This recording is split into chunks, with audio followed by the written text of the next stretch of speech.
إن الحمد لله نحمده ونستعينه ونستغفره ونعوذ بالله من شرور أنفسنا وسيئات أعمالنا من يهده الله فلا مضل له ومن يضلل فلا هادي له أشهد أن لا إله إلا الله وحده لا شريك له وأشهد أن محمدا عبده ورسوله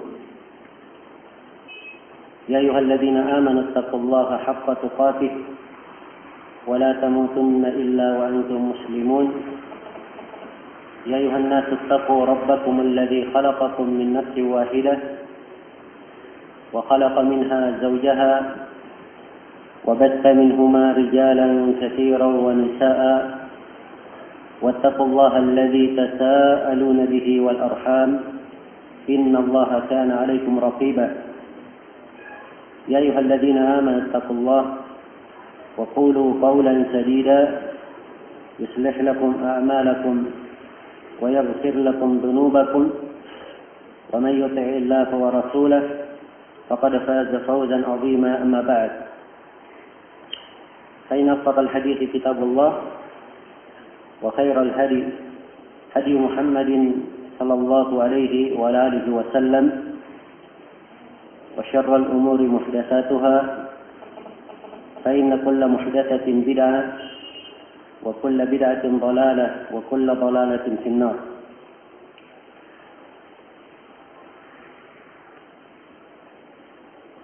Hadirin sekalian yang saya hormati dan saya muliakan, pada pagi hari ini insyaallah taala kita akan melanjutkan pembahasan kita mengkaji kitab Bulughul Maram min Adillatil Ahkam karya Al-Imam Al-Hafidh Ahmad bin Ali yang lebih dikenal dengan sebutan Ibnu Hajar Al-Asqalani rahimahullahu taala. Pada hari ini kita akan mengkaji bab seputar masjid-masjid. Walaupun diumumkan pembahasan hari ini berkaitan dengan sifat salat, namun masih ada satu bab yang belum kita bahas.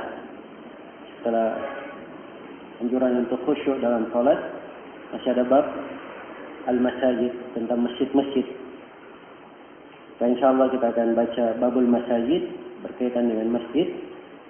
Setelah itu baru kita akan menerangkan bab sifat salat.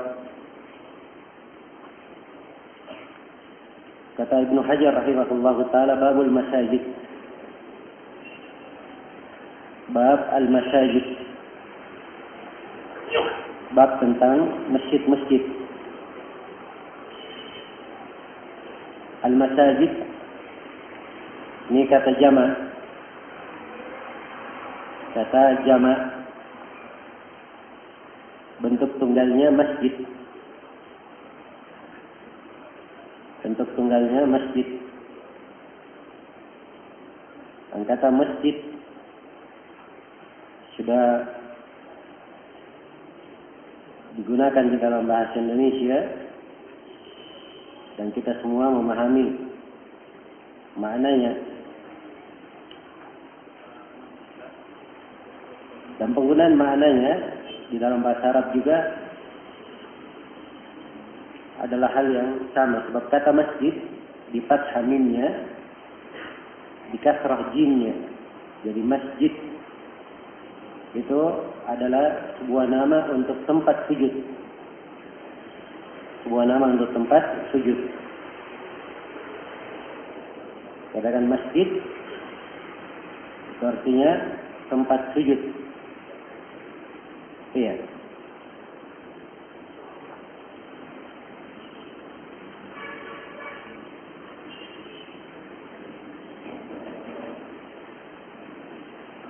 Baik.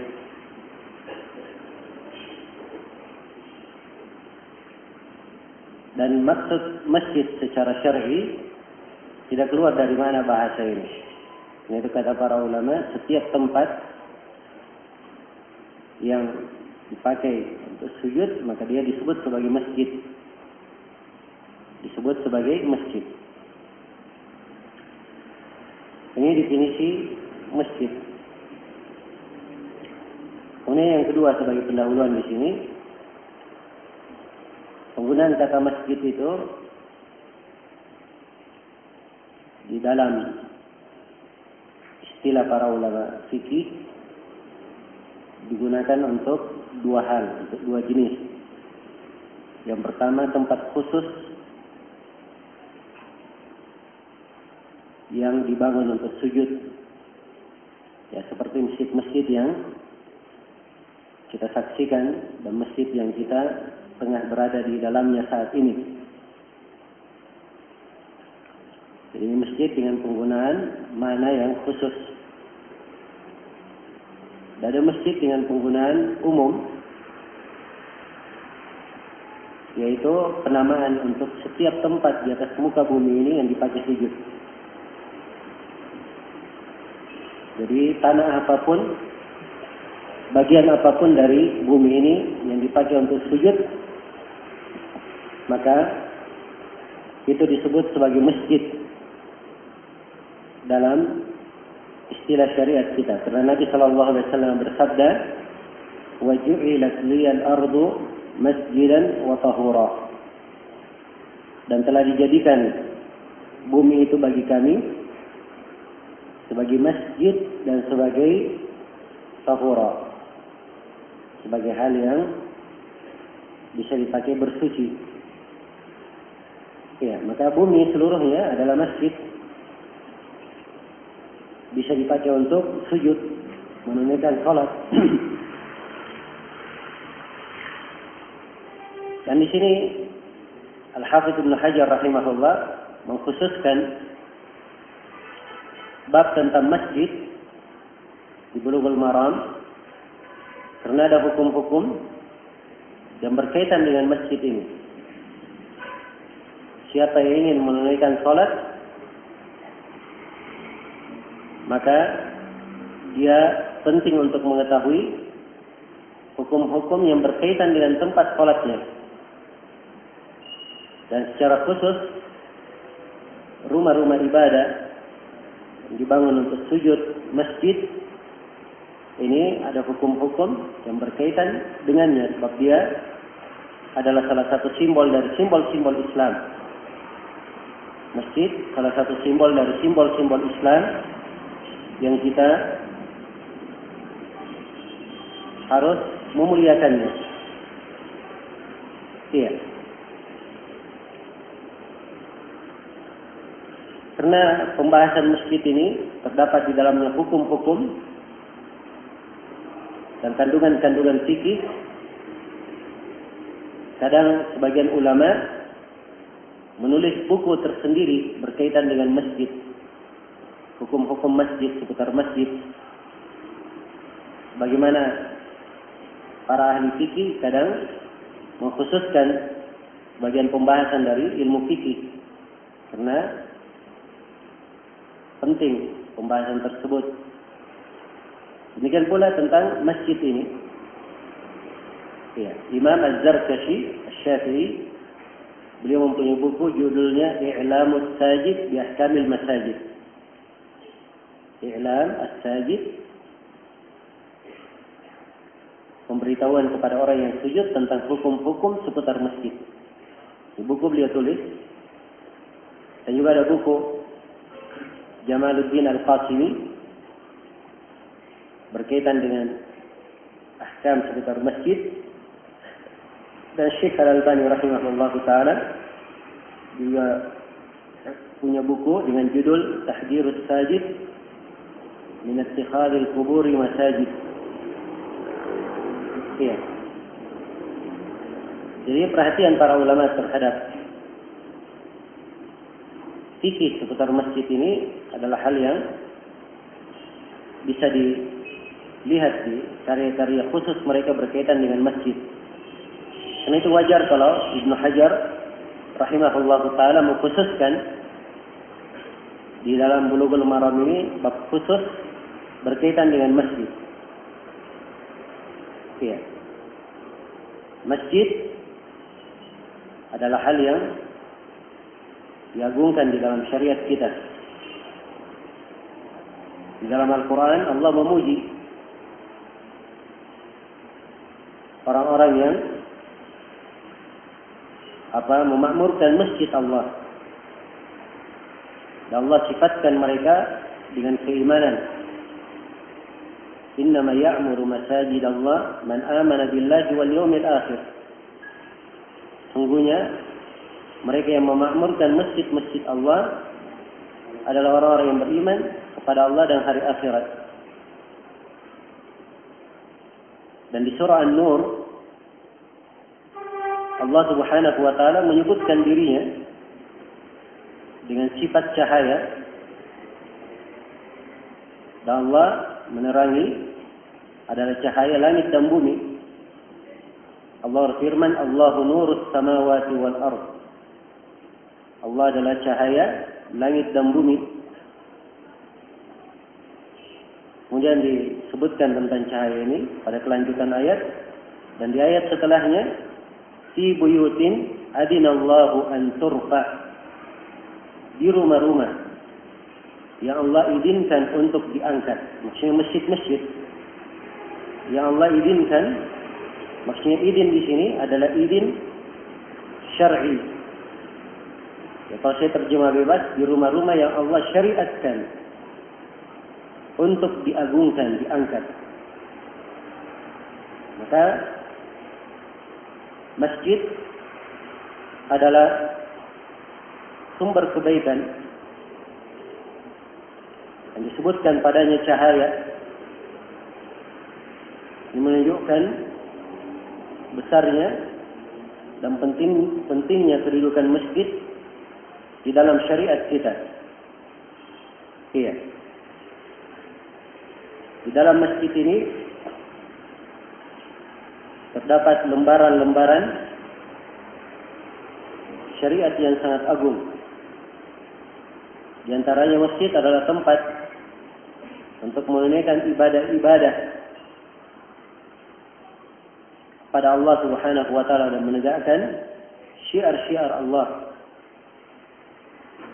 Ya, di dalam masjid ditegakkan salat 5 waktu.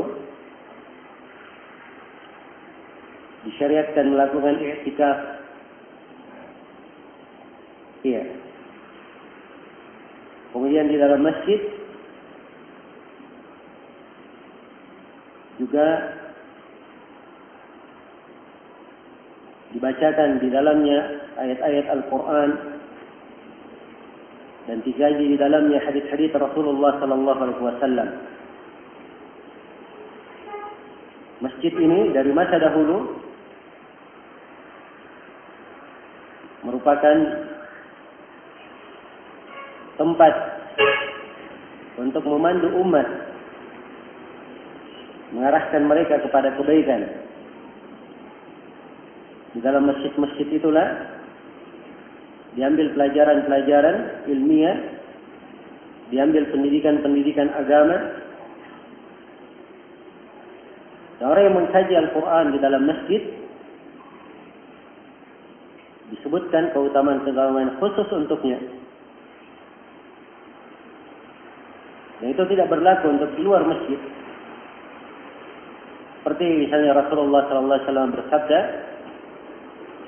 di dalam hadis Abu Hurairah riwayat Muslim, "Ma min qaumin jalasu fi baitin min buyutillah yatluna kitab Allah wa yatadarasunahu fima bainahum illa nazalat alaihim as-sakinah wa ghashiyatuhum ar-rahmah wa haffathum al-malaikah wa dzakarahum Allah fi man 'indah." Tidak ada satu kaum pun yang duduk pada sebuah rumah dari rumah-rumah Allah, yaitu di masjid, dari masjid-masjid Allah. Mereka membaca kitab Allah, saling mempelajarinya antara sesama mereka. Tidaklah mereka duduk seperti ini kecuali akan turun kepada mereka as-sakinah, ketenangan. Mereka akan diliputi oleh rahmat, dinaungi oleh para malaikat, dan Allah akan menyebut orang-orang yang hadir di masjid itu, Allah akan sebut mereka dibanggakan di depan para malaikatnya. Iya. Maka masjid adalah tempat yang sangat agung. Sampai Nabi Shallallahu Alaihi Wasallam menyebutkan salah satu dari 7 golongan manusia yang diteduhi di bawah teduhan arsy Allah Subhanahu wa taala pada hari kiamat, hari tatkala matahari didekatkan di atas kepala, tidak ada yang melindungi seorang dari teduhan matahari, tidak ada yang melindungi seorang dari terik matahari, kecuali siapa yang diteduhi oleh Allah. Di antara yang diteduhi ada 7 golongan disebut dalam hadits Abu Hurairah, riwayat Al-Bukhari dan Muslim. Dan salah satunya Nabi bersabda, wa rajulun qalbuhu mu'allaqun bil masajid. Dan seorang lelaki yang hatinya itu selalu terikat dengan masjid, selalu bergantung dengan masjid. Iya. Nah, ini pembahasan di dalam hadis dikatakan laki-laki adalah percontohan, bukan artinya perempuan tidak masuk di dalamnya. Ya. Siapa saja yang hatinya selalu bergantung dengan masjid, maka dia adalah salah satu dari 7 golongan yang disebutkan di dalam hadis. Kebergantungan hati kepada masjid kaitannya banyak. Kadang hati itu dia lebih cinta, selalu ingat kondisi masjid, ibadah-ibadah yang biasa dia lakukan di masjid. Dia bergembira ketika berada di masjid, senang ketika berada di masjid. Apabila ia berada di luar masjid, dia rindu untuk datang ke masjid. Makanya ciri orang yang diteduhi oleh Allah Subhanahu wa taala di bawah teduhan arsy-Nya. Rajulun qalbuhu mu'allaqun bil masajid. Seorang lelaki yang hatinya itu tergantung dengan masjid. Iya.